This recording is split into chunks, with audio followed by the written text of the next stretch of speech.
Bonjour à tous. En tout cas, merci d'avoir répondu présents aussi nombreux pour cette conférence. L'idée, ça va être déjà de commencer par sonder un peu, savoir qui vous êtes, savoir où est-ce que vous en êtes rendu, pourquoi vous venez ici. Déjà, à main levée, qui fait partie du domaine de la tech au sens large? Ok, bon, quasiment tout le monde, très bien.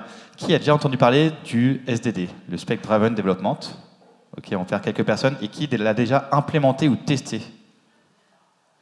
Ok.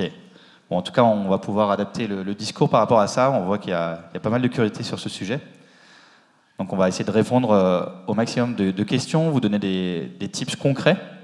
J'inviterai les deux speakers aussi à se présenter. Ils feront des recs aussi sur comment ils l'ont implémenté dans leurs équipes, comment ils ont accompagné les équipes tech sur ces sujets-là.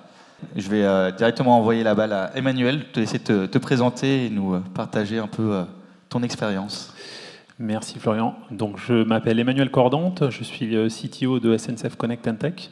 Donc SNCF Connect and Tech, c'est une entreprise de la tech spécialisée dans les mobilités douces et les mobilités durables. Aujourd'hui, l'entreprise elle est focalisée sur 3 activités principales, portées par 2 marques. La première, normalement, vous la connaissez à peu près tous, c'est SNCF Connect. Donc c'est une agence de voyage. Est-ce qu'on peut faire... Qui a l'application SNCF Connect sur son téléphone? Voilà. Donc la grande majorité, aujourd'hui on traite à peu près 20 millions de clients sur cette application.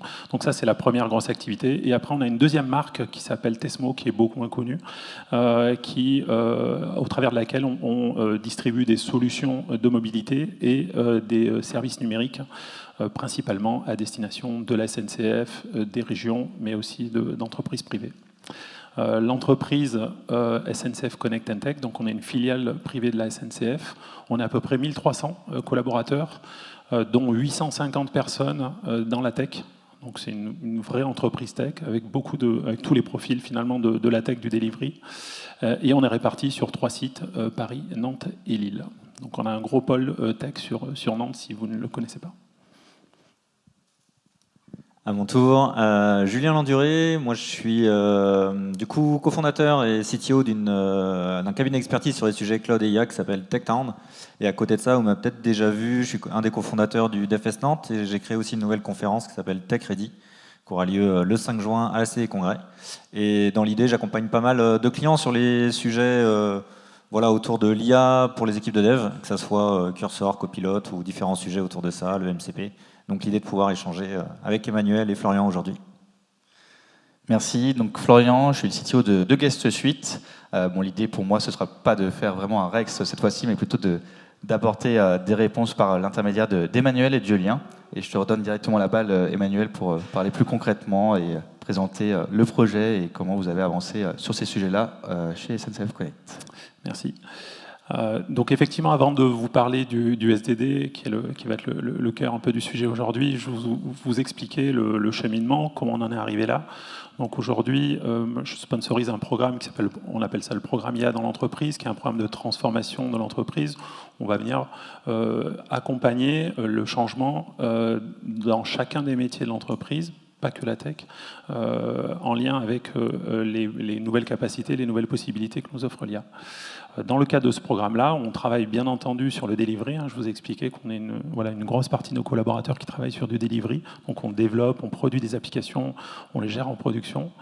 Donc on a travaillé sur ce sujet delivery qui est cœur. On a démarré en 2024, comme beaucoup d'entreprises, en mettant à disposition des assistants de développement IA pour nos développeurs.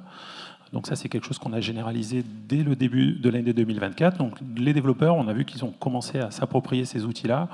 Au début, avec des mécanismes d'autocomplétion. Donc on écrit du code et voilà, l'IA va venir nous proposer des compléments de code. Donc ça nous permet d'écrire du code plus vite, mais on continue d'écrire du code nous-mêmes.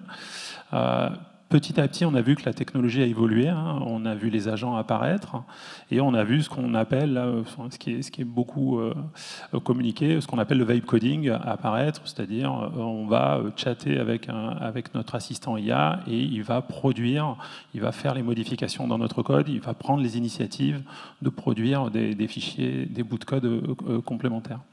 Donc ça a été la transformation qu'on a vue sur 2024-2025, avec un certain nombre de limites rapidement liées à cette approche-là. La grosse problématique que l'on avait, c'est la prédictibilité finalement, ou la variabilité qu'on pouvait avoir dans les interactions qu'on avait avec l'assistant de développement, et surtout dans la production de code qui était faite. Donc on se rendait compte que on expliquait par petits bouts ce qu'on veut, l'assistant développe ce qu'il pense être la bonne chose, et souvent c'est pas exactement ce qu'on veut, donc on commence à rentrer dans des cycles itératifs avec un gros problème de gestion de contexte sur les LLM. Et ça, c'est ce qui a donné naissance finalement à cette réflexion de se dire, en fait, c'est peut-être pas la bonne manière de faire. Et on a basculé dans un mode où la documentation redevenait le centre finalement de l'écosystème de delivery, la vraie source de vérité et l'unique source de vérité. Donc on a rebasculé sur des approches autour de la documentation. On s'est posé beaucoup de questions sur l'outillage, la manière de faire, et ça nous a amené naturellement vers des approches autour du spec-driven development. Ok, très intéressant. Et toi, Julien, du coup, sur cet aspect-là, est-ce que tu es arrivé sur les mêmes constats avec tes clients ? Oui, je pense que pas mal de monde l'a déjà fait. Vous demandez de créer une application juste pour jouer, et puis vous attendez à ce que ça soit, je sais pas, du Vue.js, puis en fait il va vous générer un truc en Vanilla.js ou que sais-je. L'idée vraiment de pouvoir contextualiser, essayer d'avoir quelque chose de plus déterministe au niveau de votre agent de code. Donc après, il y a pas mal de normes qui sont sorties, notamment pour pouvoir aider à la documentation, à pouvoir orienter votre agent de code le plus possible pour maximiser en fait le résultat, maximiser les chances d'avoir un résultat qui est cohérent par rapport à votre base de code existante. C'est vrai qu'effectivement, on a beaucoup parlé 2024, début 2025 du vibe coding, dans le sens où on générait des applications, puis on voyait ce que ça donnait, donc c'était plutôt des applications éphémères. Alors que là maintenant, on est vraiment aussi dans des démarches dans les entreprises maintenant, où on va quand même essayer d'adopter ça sur une base existante de code, des pratiques existantes, des normes, des conventions existantes, etc., etc. Et puis après, toujours avec un œil autour de un petit peu de la sécurité. On a parlé de la première génération des chats, on va dire, intelligents, où on fait des ping-pong dans un chat, mais on ne sait pas trop le code où il va. À une deuxième génération, on a plutôt quand même une partie autocomplétion qui commence à fonctionner. Là maintenant, on a les agents, on a aussi pratiquement toutes les solutions aujourd'hui ont aussi le mode plan, qui va aussi dans cette démarche du spec-driven development aussi. Donc on voit que ça évolue quand même toujours pas mal, et ça nécessite aussi pas mal de veille. Donc effectivement, sur ce constat-là, on voit l'importance de la documentation. Et du coup, concrètement, comment vous avez itéré suite à ce constat-là, ces limites-là, et comment vous avez réussi à finalement les résoudre, ou en tout cas réussir à limiter ces effets de bord ?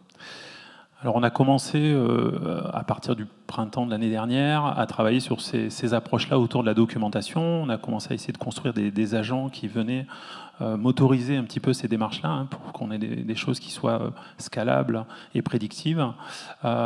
Et on a décidé de lancer un premier projet construit finalement sur ces approches-là. Donc on l'a fait en octobre en fait. Et c'est un projet qu'on avait timeboxé volontairement sur 5 semaines. Donc on a passé 5 semaines en challenge pour construire une nouvelle application. Et l'approche qu'on a eue, c'était de faire du spec-driven development, on va dire étendu, c'est-à-dire qu'on partait de l'idée initiale, c'est-à-dire qu'on avait juste l'idée d'un projet ou d'un produit. Et donc on a embarqué toutes les phases qui sont plutôt les phases produits amont, la vision produit, la partie vraiment spécification fonctionnelle, purement fonctionnelle, et après le SDD plus classique que l'on retrouve là dans les kits, dans les frameworks qui sont disponibles aujourd'hui en open source. Donc c'est une partie qui est plus autour du développeur. Et donc ces deux parties-là, on s'est rendu compte qu'elles se sont séparées. Donc on a vraiment travaillé uniquement sur la partie produit dans un premier temps. Donc on y a passé 2 semaines globalement. Et après on a passé 3 semaines sur la partie implémentation avec les approches de SDD que vous avez probablement déjà testé pour certains d'entre vous. Ce qui est intéressant de voir, c'est qu'il y a pas mal de démarches qui sont sorties autour du SDD. Donc il y a eu SpecKit en septembre 2025. On parle beaucoup de MEMAD, il y a différentes méthodologies autour de ça. Ce qui est intéressant de voir avec le Rex d'Emmanuel, c'est que comme toute méthodologie, l'idée c'est de prendre les bonnes choses que vous pensez être cohérentes, pertinentes pour votre projet, et puis continuer avec. Et donc la question qui suit, c'est quelle méthode vous avez appliquée par rapport à ça ? Alors, du coup, comme je vous l'expliquais, on a mis en place, on a développé un certain nombre d'agents pour venir motoriser ces parties-là. On voit que la partie en amont, finalement, de l'implémentation, du développement, la partie produit, il y a beaucoup de valeur à aller chercher avec ces agents-là. On a typiquement, on avait un premier agent qui venait clarifier la vision produit, donc c'était plus un coach finalement qui venait aider le PO en lui posant plein de questions, en venant structurer un petit peu le raisonnement, et dans un processus qui vient finalement éclairer, construire une vision produit. Donc ça, on a trouvé que c'était intéressant, c'était un peu le début de la démarche. Et ensuite, on est passé dans une phase on est venu préciser, donc on avait là 2 autres agents, un agent qui venait faire des prototypes, donc c'est quelque chose qui était très important, et un deuxième agent qui venait, qui était spécialisé finalement dans la rédaction de spécifications fonctionnelles.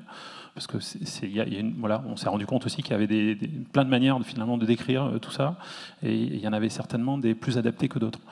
Et là, ce qui était intéressant, c'est que pendant ces 2 semaines-là, on est venu finalement spécifier des fonctionnalités, immédiatement après les prototyper. Donc en fait, on le voyait, c'est des prototypes qui sont à la fois visuels mais fonctionnels, c'est-à-dire qu'on pouvait cliquer, valider des formulaires, changer de page, etc. Et ça, c'était des choses qui étaient générées très rapidement. Un prototype, c'est 3-4 minutes pour être le temps de génération. Donc ça permettait finalement de faire l'équivalent un peu des premiers sprints qu'on va retrouver sur les projets classiques, hein, qui sont des sprints où on part, on sait à peu près ce qu'on veut, mais pas tout à fait quand même. Hein. Je pense qu'on a tous vécu ça, et on attaque sur les premiers sprints à se dire finalement non, ça je le veux pas comme ça, etc. Sauf que aujourd'hui ces sprints-là ils prennent 2-3 semaines en général, ils mobilisent beaucoup de personnes. Là on arrive à faire des itérations qui sont très rapides, donc on est quasiment avec le PO, éventuellement le client de temps en temps pour suivre un petit peu l'avancée du projet, mais on fait des itérations très rapides. Là nous on voyait qu'on arrivait à faire 2 itérations par jour globalement, donc en fait on recassait l'application, les écrans, la cinématique. En fait, on pouvait la tordre dans tous les sens. Le gros intérêt sur cette phase-là, hein, qui moi me semble être vraiment hyper importante, c'est en fait toutes ces transformations-là, comme elles ne touchent que de la documentation, elles ne génèrent pas de dette en fait. C'est-à-dire qu'aujourd'hui, on le sait, quand on fait des longs sprints avec du développement, quand on change d'avis, on fait du refactor, etc. Et à la fin, le résultat final, finalement, il a des traces de tout ce refactoring, en fait, tous ces virages-là. On ne réécrit pas l'application à chaque fois, on l'adapte. Et donc, du coup, le résultat final, il a toutes ces traces, tous ces zigzags. Là, l'avantage, c'est que du coup, on ne travaille que sur de la doc, donc en fait, il n'y a pas de traces. Et quand on va rentrer sur la phase d'après, donc la phase d'implémentation, on a finalement une maturité du besoin, une stabilité du besoin qui est très forte. Nous, on l'a vu, finalement, il y a eu très peu de changements une fois qu'on est rentré dans la phase d'implémentation. Par contre, il y en a eu beaucoup avant, parce que il y a plein de choses auxquelles on ne pense pas, et c'est vraiment en voyant les choses et en enrichissant les fonctionnalités, finalement, qu'on vient triturer l'application, quoi. Donc cette séparation, elle est vraiment intéressante. Et je rebondis sur ce que tu dis. Donc finalement, on est sur beaucoup de travail sur la documentation, mais finalement pas uniquement développeur. Finalement, ça intègre aussi d'autres métiers. Le produit, tu parles du client, etc. Finalement, quels sont les interlocuteurs qui sont concernés, et comment vous harmonisez tous ces échanges et la pratique, parce que la pratique doit être partagée. Ouais, alors ça c'est un bon point. Et c'est une question qu'on s'est vraiment posée au début, c'est-à-dire quelle configuration d'équipe, quels interlocuteurs on doit pouvoir intégrer dans cette expérimentation pour qu'elle fonctionne. Vous l'avez compris, on est dans une approche qui est assez disruptive par rapport à ce qu'on fait avant, donc on voulait remettre tout à plat. Donc on a fait le choix volontaire de partir sur un setup qui était très minimaliste, qui est volontairement trop minimaliste, c'est-à-dire qu'on avait un PO et un dev, en fait c'était ça le setup. Donc en fait on voulait de manière volontaire justement voir qu'est-ce que pouvait faire ce setup-là et à quel moment finalement il était coincé, il avait besoin de renfort. Donc on est parti sur un truc vraiment très simple. Ça avait beaucoup d'intérêt parce que finalement on s'est rendu compte que déjà on enlève toute l'animation du collectif, elle n'est plus là, et on est sur quelque chose qui est très surprenant, qui va très très vite. Et donc du coup les rituels qu'on peut avoir aujourd'hui dans des équipes plus classiques sont plus du tout adaptés à ce mode de travail. Parce que là, on voyait qu'on était sur des itérations qui étaient très rapides, ça produit beaucoup et très très vite, donc il y a besoin d'avoir un alignement qui est très fort. Et concrètement, qu'est-ce que ça veut dire? Ça veut dire que sur les premières semaines, ces 2 premières semaines, les 2 personnes étaient ensemble dans la même salle, il y avait un écran, un ordinateur, et en fait, ils étaient tous les deux sur le même écran avec le PO, globalement, qui manipulait l'IA et qui produisait la documentation. Ils discutaient ensemble, ils challengeaient, ils faisaient les modifications, etc. Et donc, on itérait comme ça, très très vite. Donc, c'est peut-être pas un modèle cible, mais en tout cas, c'était le modèle qu'on a expérimenté, là, pour vous justement voir à quel point on pouvait aller vite sur cette phase-là, en tout cas. Et du coup, de ton côté aussi, Julien, en termes d'expérimentation, de mise en place, est-ce que tu as constaté les mêmes sujets? Est-ce que tu as expérimenté avec une autre approche?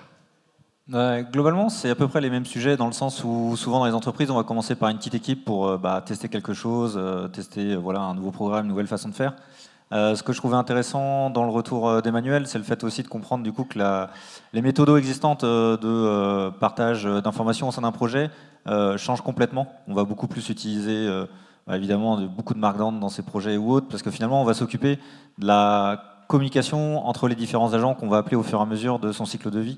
Donc finalement, on a besoin aussi de trouver une méthode pour que ça puisse fonctionner. Donc finalement, on est peut-être moins à discuter à certains moments entre humains, mais être sûr aussi que les agents puissent comprendre ce qu'on souhaite avoir en cible. Donc c'est vrai que ça change quand même la façon de réfléchir, de faire des projets.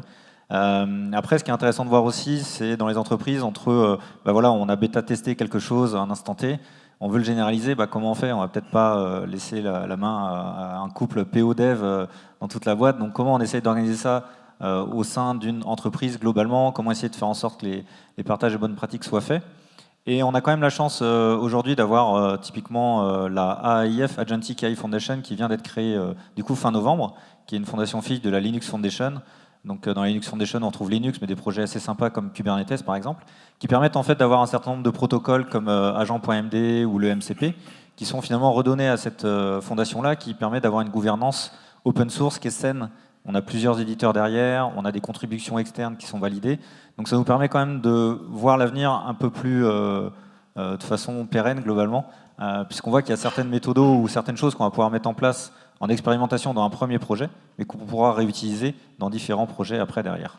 Donc c'est vrai qu'il y a toute cette phase-là aussi de mise à l'échelle qui est pas toujours évidente. Effectivement, et maintenant si on doit parler un peu plus concrètement, comment vous avez mis en place, vous avez répondu là-dessus, mais quels outils finalement vous avez choisi, quelle méthodologie, quand on parle du PO, du duo PO et Dev, quelle méthodologie a été choisie? Est-ce qu'il y a des coûts associés aussi qu'il faut prévoir, ou en tout cas anticiper? Ok. Effectivement, on est allé chercher pour cette expérimentation, en tout cas on s'est donné carte blanche sur l'outillage en disant le but du jeu c'est d'aller vite en fait, donc on va chercher de la rupture, on va chercher des choses différentes. Donc on n'a pas utilisé typiquement les assistants IA de développement que l'on avait généralisés, on est allé en chercher d'autres parce qu'il y a un vrai sujet derrière cette méthodologie-là, c'est un sujet qui touche plus généralement le développement avec l'IA, c'est la maîtrise du contexte. On sait que le nerf de la guerre, il est là, en fait, c'est le vrai facteur limitant. Donc on est allé chercher des outils qui étaient particulièrement performants sur cet aspect-là. Donc on a itéré, on a en fait au fil du processus et donc au fil des 5 semaines, on a changé 2 fois d'outils, justement parce qu'on commençait à rencontrer un certain nombre de problématiques avec les agents qu'on avait développés, avec la quantité de données qu'on manipulait, la documentation, etc. Donc on est allé chercher des outils qui étaient compatibles avec des features un peu plus avancées qui amélioraient cette gestion de contexte. Donc après, on a, comme je vous l'ai dit, on a développé nous-mêmes un certain nombre d'agents pour motoriser tout ça, à la fois sur la partie produit, mais aussi sur la partie delivery. On a démarré les agents, on les avait démarrés avant que sortent SpecKit et OpenSpec et tous les frameworks que l'on voit aujourd'hui. La bonne nouvelle, c'est que quand on les a regardés, finalement, on voit que tous ces frameworks-là, on va tous dans la même direction, on est tous dans la même logique de réflexion en amont, de découpage en tâches qui sont plus petites, justement pour ces histoires de contexte, de formalisation et après d'exécution. Donc là, on est resté là-dessus. ce qu'on voit, ce qu'on pressent et ce qu'on voit aussi maintenant aujourd'hui, c'est qu'une partie des choses qu'on a pu développer pour notre projet, aujourd'hui sont en train d'être réintégrées dans les assistants IA qui continuent d'évoluer. Hein. On a vu là, les dernières évolutions sur Cloud Code par exemple, mais il y en a d'autres. Donc en fait, ça c'est la bonne nouvelle, c'est-à-dire que ce travail-là, qui est un peu du travail... on fait de la plomberie, on développe nous-mêmes des choses pour pouvoir produire. Ça va devenir finalement des commodités qui vont être fournies par les solutions. Ok, c'est le vent, on va le laisser par terre. Voilà, c'est ça. Voilà. Donc après, effectivement, en termes tu parlais des coûts. Nous, on a fait un choix, mais qui était un choix ponctuel aussi à ce moment-là. On ne voulait pas du tout être bridé par les outils. Aujourd'hui, on sait que la plupart des outils qu'on utilise, on travaille sur des mécanismes de forfait. Donc, on va acheter un abonnement mensuel et on peut utiliser les outils qu'on a derrière. En fonction des outils, il y a des mécanismes à l'intérieur qui sont là pour nous faire être un tout petit peu économe, en fait. Donc nous, souvent, ce qu'on dit, c'est que l'assistant IA, des fois, il est un peu feignant, il n'a pas envie de faire tout ce qu'on lui dit, parce qu'il a ces mécanismes embarqués. Donc ça, c'est quelque chose qu'on a voulu neutraliser. Typiquement, dans l'expérimentation, on est passé sur du paiement à la requête, hein, globalement. On est venu aller débrider cette partie-là.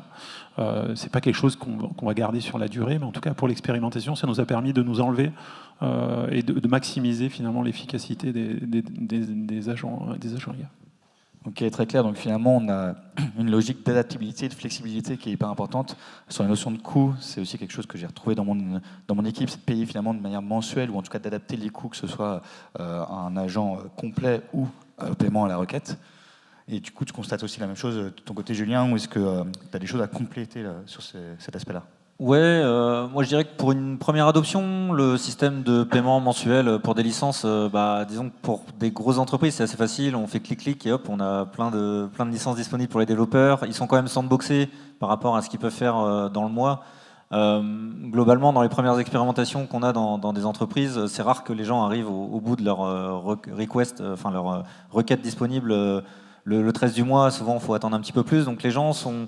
Il y a des gens qui sont très ambassadeurs, très motivés, donc ils vont l'utiliser, beaucoup expérimentés. Il y en a d'autres quand même qui sont beaucoup plus réfractaires ou un petit peu peureux à embrasser un petit peu cette nouvelle vague liée aux agents de code. Donc il y a l'idée aussi de travailler pas mal en termes d'acculturation pour essayer d'expliquer déjà comment ça marche, comment maximiser le résultat avec toute la partie context engineering, etc. Ce qu'on peut offrir en outils avec des choses autour du MCP, etc. Ce qui est intéressant de voir, leur expliquer aussi que finalement la documentation va être hyper importante, que ce soit fonctionnel, technique, puisque si on change d'un outil d'un mois à un autre, finalement la vérité se trouvera beaucoup dans ces fichiers-là. Et puis essayer de maximiser l'adoption aussi du mode agent et pas rester juste dans un mode ask, même si on est dans un IDE. Bon, l'apport est relatif, donc si on veut vraiment avoir des gains de productivité un peu plus accrus, vraiment essayer de motiver les gens à travailler avec cette partie agent. Et donc on a pu voir aussi, chez UTech typiquement, on était parti il y a 6 mois, 1 an, avec quelque chose comme 30-34% des personnes qui avaient adopté le mode agent.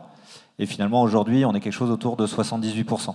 Donc 78% des gens qui utilisent leur licence, là c'est du Copilot surtout, utilisent vraiment le mode agent régulièrement. Donc c'est ça qui est intéressant aussi de voir cette adoption et de voir un petit peu comment ça peut travailler les différents use cases dans l'entreprise. Ça permet aussi aux différentes équipes de expérimenter, donc que ça soit sur les sujets plus sur la sécurité, sur de l'accompagnement autour du cloud, parce qu'on parlait globalement du delivery aussi, mais voilà, les PO, les PM, les équipes de dev, entre le front, le back, le mobile, etc., de voir un petit peu comment ils peuvent se créer aussi leur petite galerie de prompts ou leur galerie de bonnes pratiques qui sont à partager au sein de l'organisation après. Effectivement, le sujet de l'adoption est un sujet cœur, au cœur de ces pratiques-là. Et en parlant d'adoption aussi, vous, chez SNCF Connect, vous avez créé un nouveau projet justement pour cette expérimentation. Vous êtes basé sur un projet existant parce que le sujet n'est pas le même en partant from scratch ou en partant d'un existant avec du legacy potentiellement, avec des choses qu'il va falloir peut-être redocumenter aussi. Ouais, ouais, effectivement. C'est aussi, c'est une question qu'on s'est posée au début et on avait la conviction, et je l'ai toujours, que c'est plus facile à mettre en œuvre, à expérimenter sur un nouveau projet, bien sûr, parce que là, on n'a pas de, finalement, on construit tout dans le bon mode et on le documente notamment. Ceci étant, aujourd'hui, on sait qu'on va pouvoir appliquer ces méthodologies sur des projets existants. Modulo, une phase initiale qui va être une phase de rétroconception, de rétrospécification. En fait, il va falloir recréer cette documentation de qualité pour que le processus finalement puisse se mettre en œuvre. Mais aujourd'hui, pareil, on a pu mener un certain nombre d'expérimentations sur ces activités de rétroconception, rétrospécification. On sait que l'IA arrive du coup très bien à faire ça en fait. Donc ça marche assez bien. Et on le voit aussi avec l'évolution des modèles, voilà, entre des vieux modèles, genre un Gemini 2, bon il n'est pas vieux en fait, hein, il a 1 an et demi, mais on va dire qu'il est déjà vieux. Face à un Claude Sonnet, un Opus, etc., on voit que à partir de la documentation qu'on va donner, ils vont être quand même plus ou moins performants à faire des choses. Donc il y a aussi ça aussi à prendre en compte, c'est finalement continuer à tester toujours les différents modèles, mais tester aussi finalement si notre documentation est toujours valable, intéressante finalement à fournir pour maximiser le résultat, puisqu'on va dire que globalement c'est de plus en plus intelligent. En tout cas, on arrive à produire des résultats quand même de plus en plus de très bonne qualité. Super intéressant, et finalement ça nous fait penser un peu l'échange qu'on a eu avant sur le fait qu'on parle beaucoup d'IA en ce moment, mais en fait on oublie que derrière il y a des patterns qui sont hyper importants, et un des enjeux et une des problématiques majeures qu'on a chez les techs, c'est la partie de documentation. Ça revient davantage là avec vos échanges, et du coup comment vous gérez cette partie de documentation pour qu'elle soit effectivement peut-être le plus exhaustive possible, ou qu'elle contienne uniquement les choses importantes. Et on parlait aussi de perte de contexte, donc finalement tout ça couplé, est-ce qu'on n'a pas des choses qui ne sont pas compatibles ou contradictoires? Effectivement, le sujet de la documentation, son format notamment, la qualité de la documentation, c'est une vraie difficulté, parce qu'on se rend compte que c'est une compétence qu'on a un petit peu perdue avec le temps. C'est-à-dire, qu'est-ce que c'est qu'une bonne documentation, finalement, qu'est-ce qu'il y a besoin d'écrire. Donc là, aujourd'hui, on a des pratiques qui sont adaptées à d'autres outils et qui ne marchent pas forcément en fait, dans le cadre de l'utilisation massive de l'IA. Donc typiquement, nous, on s'est rendu compte qu'il y avait déjà dans le cadre du développement de nouvelles fonctionnalités, de nouvelles features, on avait 2 types de documentation qui émergeaient. On avait ce que nous on appelle la documentation vivante, qui est vraiment la documentation du projet qu'on va maintenir, qui va suivre en fait tout le projet, la durée de vie du projet. Et on a une documentation qui est plus éphémère, qui va être nécessaire pour implémenter une nouvelle feature, donc qui va être très détaillée, mais celle-ci, on ne va pas la maintenir en fait. Donc c'est celle-ci sur laquelle on va travailler dans le cas du SDD. On va venir du coup décrire assez finement, très finement même, tout ce qu'on va produire. On produit, on implémente, on développe, on teste, et une fois qu'on a fini, finalement, on vient. Donc ça, c'est ce que fait un de nos agents. Il vient regarder cette documentation-là et il vient évaluer qu'est-ce qui est pertinent là-dedans. Qu'est-ce qui doit être remis dans la documentation vivante du projet. Et le reste, on l'archive en fait. Je rebondis juste par rapport à ça. Quand tu parles de documentation, c'est documentation technique, fonctionnelle, produit, design, où tout est mélangé? Ouais, c'est un bon point. Effectivement, une bonne documentation chez nous, c'est un peu mélangé en fait.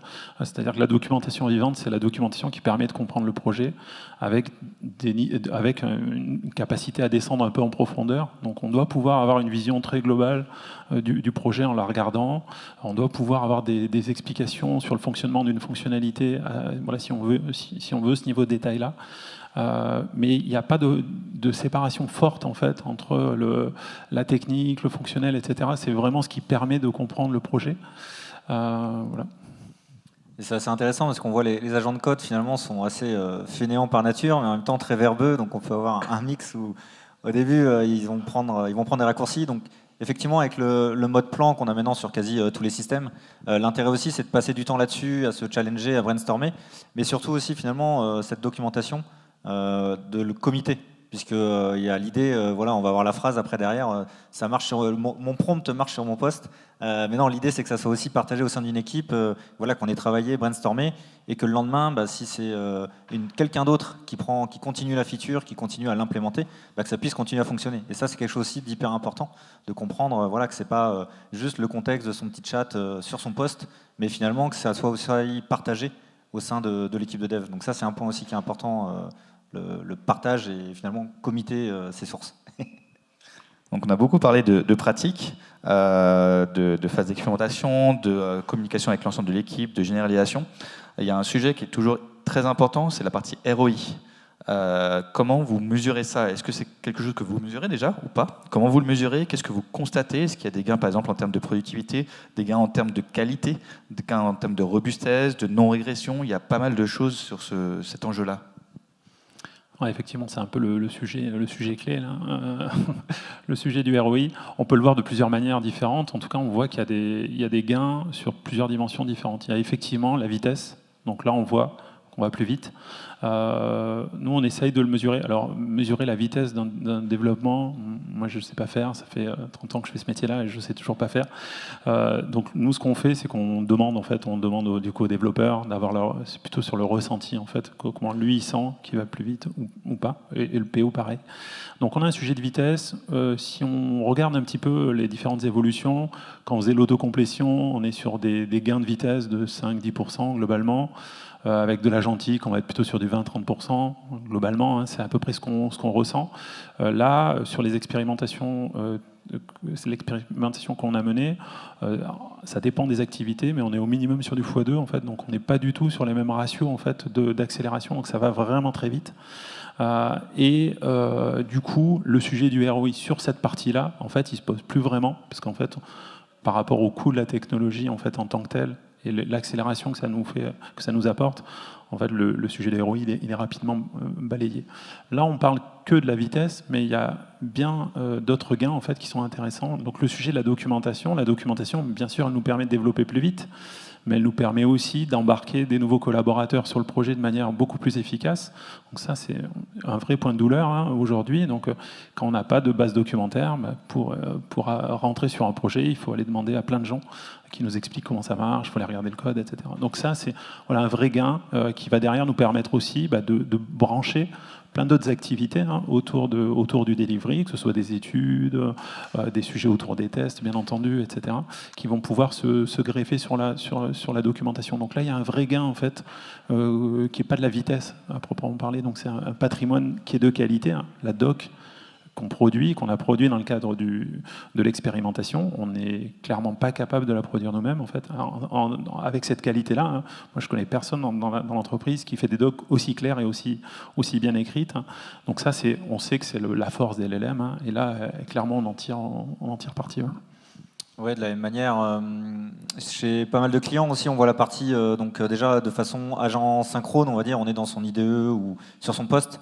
Et donc, on peut générer des choses plus vite. Effectivement, ce gain-là, en fonction du mode dans lequel on est, on va dire que c'est entre 5, 15, 20%. Effectivement, partir d'une réécriture d'application ou partir d'une application depuis zéro, là, on a des gains qui sont beaucoup plus importants si on sait là où on veut aller. Après, ce qui est intéressant de voir aussi, c'est qu'il y a pas mal d'outils qui donnent des dashboards pour voir un petit peu le nombre de fois qu'ils ont proposé du code ou qu'on l'a accepté, etc.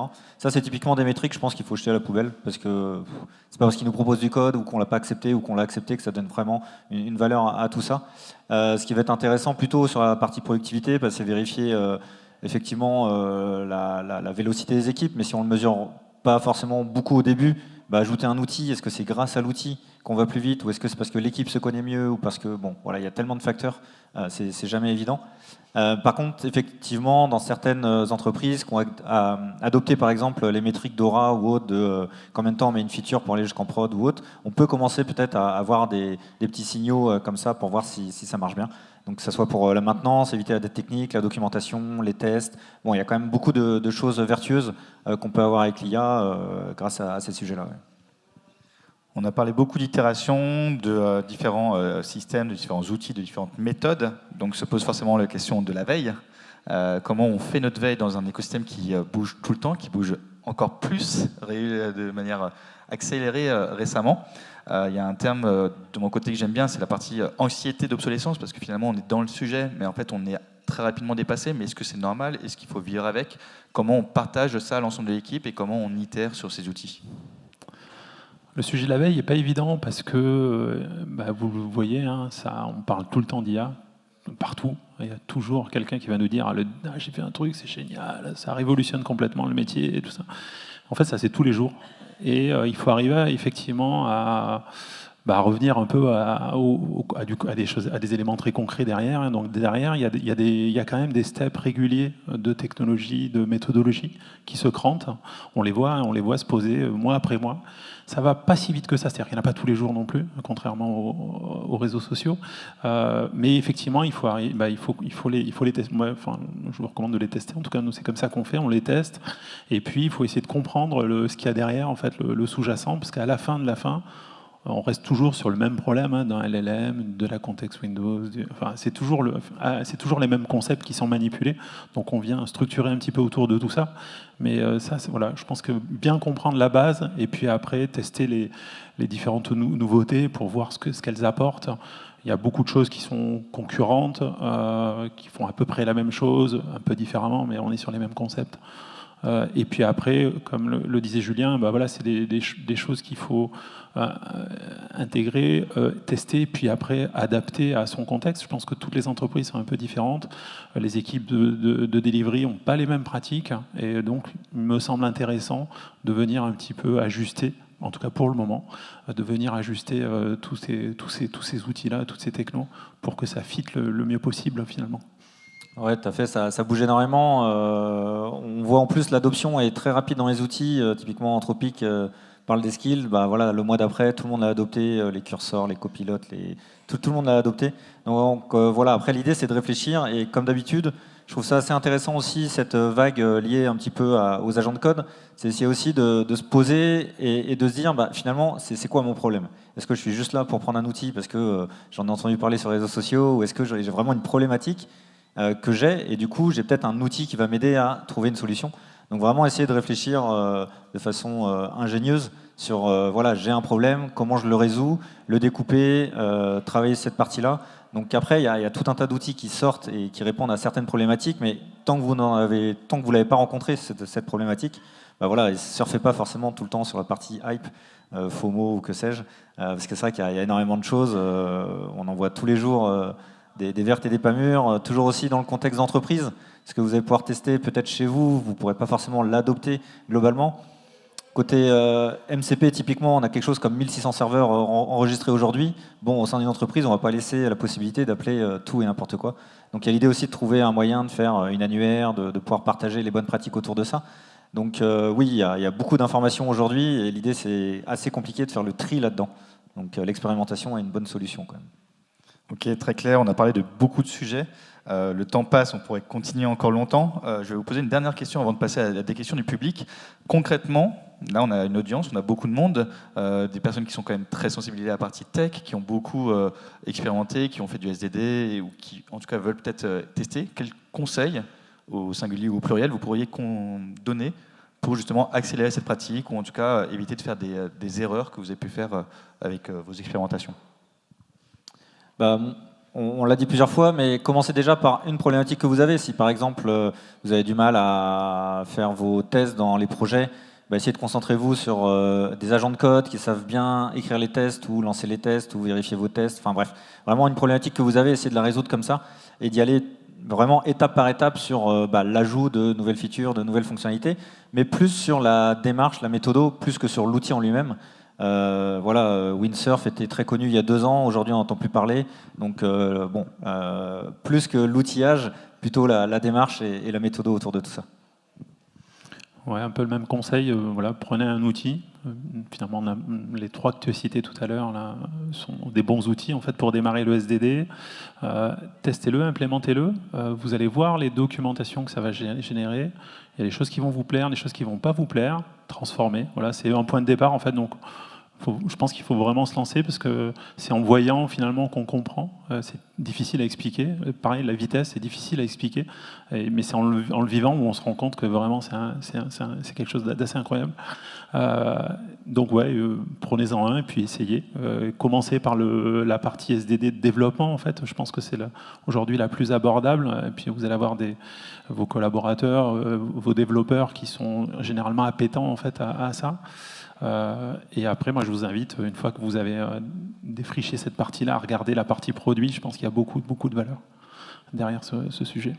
Donc finalement, on garde les soft skills qu'on a toujours acquis, de se dire, OK, on voit petit, on teste, on itère, et après, on va avoir des choses plus complexes plutôt que prendre un outil déjà, on va dire, overkill par rapport à nos besoins et le fait de ne pas le comprendre. En fait, il vaut mieux faire quelque chose qu'on comprend et d'apprendre par ça. Très bien. Merci à tous les deux pour ce retour d'expérience. Merci à vous. Merci.